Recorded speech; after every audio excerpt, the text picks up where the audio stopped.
All eyes on South Carolina as the Republican candidates make their case for president. I'm Brad Means. I'm Jenny Montgomery. Thank you for joining us. Coverage you can count on continues tonight with Republican presidential candidate Ted Cruz making a stop today in Aiken.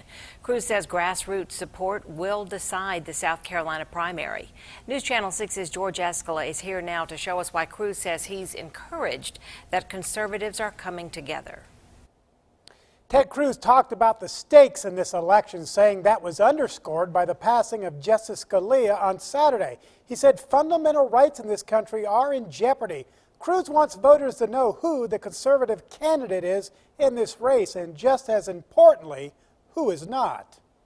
On President's Day, they came to see Ted Cruz, the man they want to see become president. He stands his ground, he keeps his word. He stood up to Mitch McConnell in the Senate, so I think if he tells me he's going to do it, he's going to do it. He's very conservative, and I like him. To become president, Cruz will first have to get the GOP nomination. He is counting on conservatives in South Carolina to come together and throw their support behind him.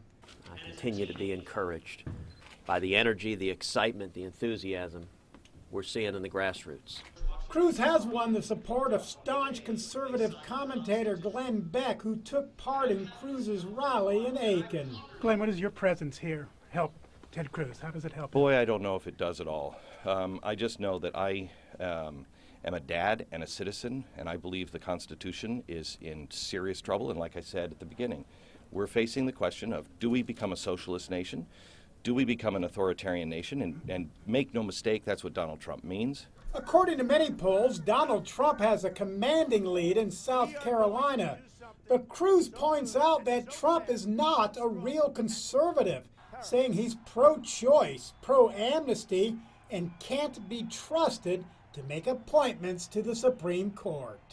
Donald Trump, if he were president, would appoint liberals to the court. We know this for a fact. Why? Because Donald has been a liberal his entire adult life.